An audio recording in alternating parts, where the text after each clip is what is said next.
झारखंड की राजनीति की हम बात करेंगे और यदि हम सरयू राय की बात नहीं करेंगे तो तमाम चीज़ें जो हैं अधूरी रहती हैं।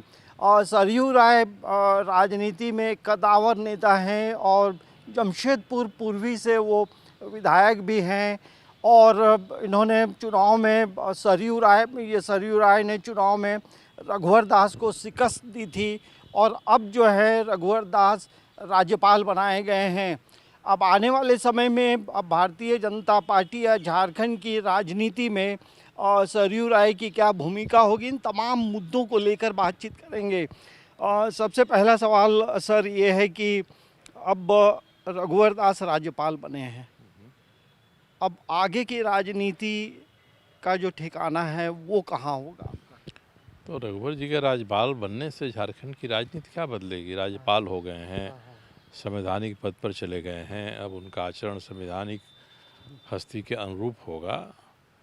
तो सारे लोग जो उनके नज़दीक हैं, उनके मित्र हैं, सब खुशी मना रहे हैं, उनको बधाई दे रहे हैं। तो उनके राज्यपाल बनने से तो उड़ीसा की राजनीति के बारे में ना कोई कुछ होगा तो होगा। झारखंड में ये बात हो रही है कि अब सरयू राय की वापसी होगी भारतीय जनता पार्टी में। नहीं, ये चर्चा लंबे समय से है और मैं जब भी धनबाद जाता हूँ तो लोग कहते हैं कि आप वहाँ से चुनाव लड़ रहे हैं बीजेपी से। और वस्तु स्थिति है कि किसी भी बीजेपी के जिम्मेदार नेता से इसके बारे में मेरी कोई बात आज तक नहीं हुई है और मैंने भी अपनी ओर से कोई पहल नहीं किया है। तो जो वस्तु स्थिति है वो यही है। हम लोग तो एक समूह के रूप में काम कर रहे हैं। कुछ लोगों ने भारतीय जनतंत्र मोर्चा बनाया है, मुझको उसका संरक्षक बनाया है।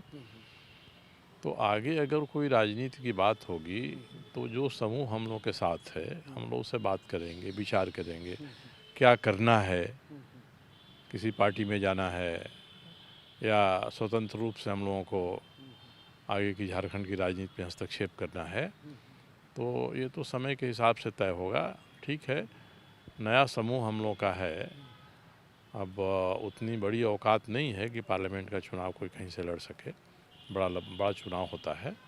मगर अगला विधानसभा के चुनाव में तो हम लोगों ने अभी तक यही तय किया है कि हम लोग अगले चुनाव में विधानसभा के चुनाव में हस्तक्षेप करेंगे। हम लोगों के उम्मीदवार होंगे और 5 तारीख को रांची के लोगों के साथ लोग मिलने बैठने वाले भी हैं।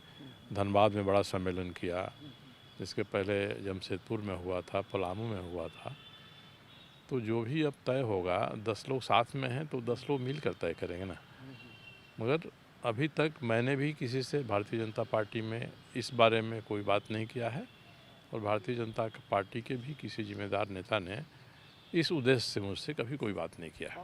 क्या यदि रास्ते यदि खुले हैं, यदि विकल्प मिलता है तो क्या इस पे विचार होगा? नहीं, देखिए, राजनीति में के बारे कहा जाता है कि राजनीति संभावनाओं का खेल है, गेम ऑफ पॉसिबिलिटीज़ कहते हैं इसको। तो कल क्या समय बदलेगा, क्या निर्णय होगा, नहीं कहा जा सकता है। मगर मेरा भारतीय जनता पार्टी के जाने के संबंध में अभी तक कहीं कोई गंभीर चर्चा न है न पहल है। तो ऐसे क्या कहा जाए, एक कहावत है कि नानी को मूंछ हो जाएगा तब उनको नाना कहें कि नहीं कहें, ये उस समय तय होगा।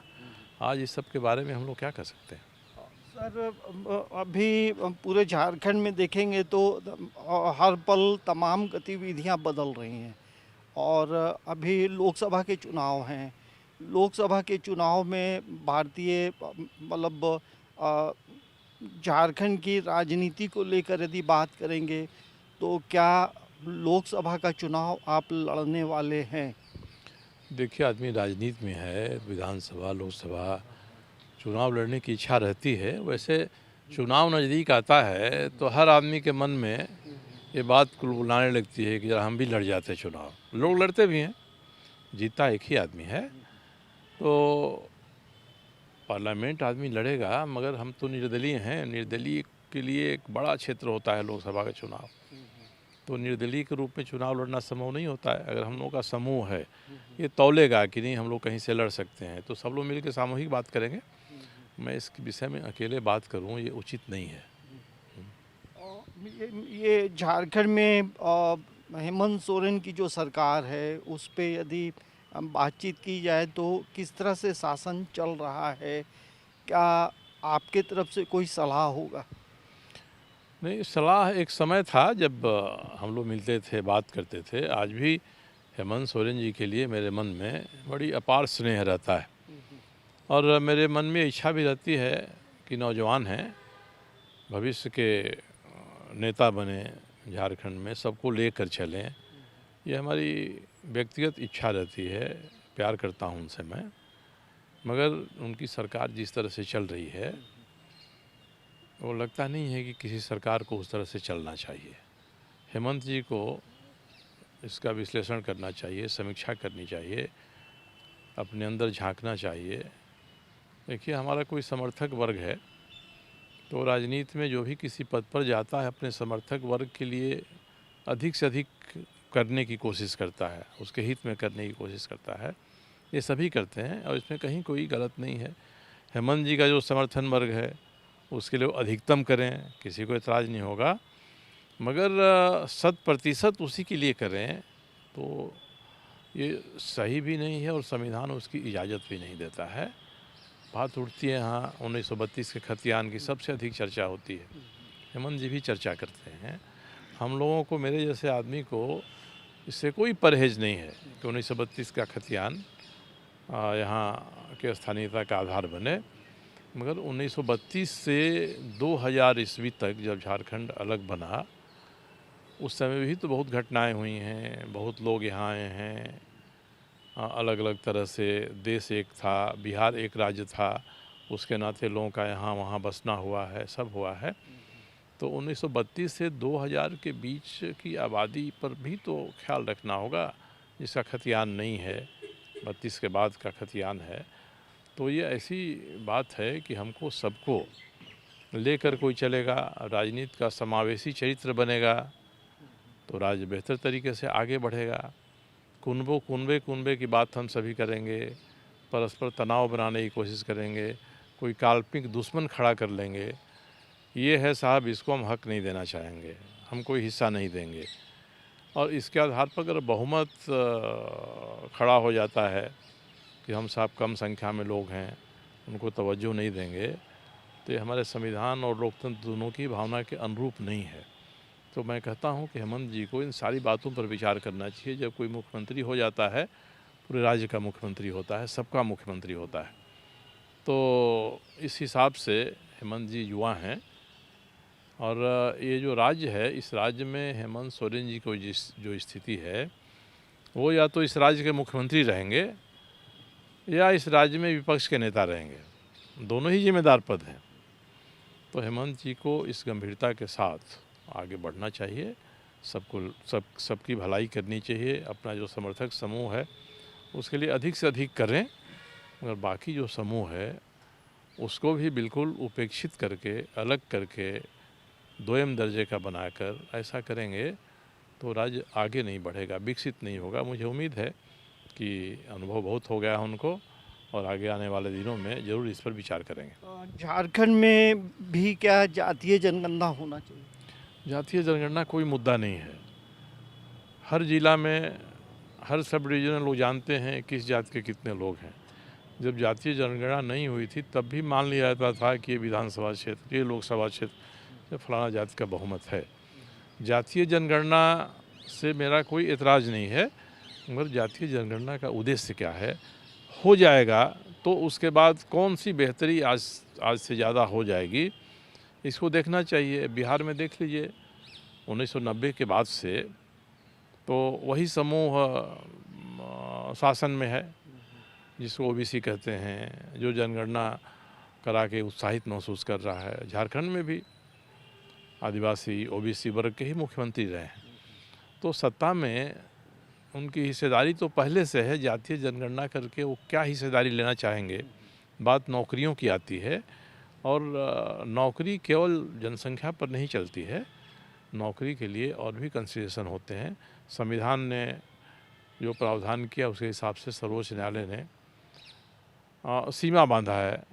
आगे पार्लियामेंट है, संविधान है, संविधान के प्रावधान हैं, सुप्रीम कोर्ट है, निर्णय देंगे कोर्ट, तो उस निर्णय के आधार पर चलना चाहिए। जातीय जनगणना हो जाने से इसमें से कोई आधार नहीं बनेगा और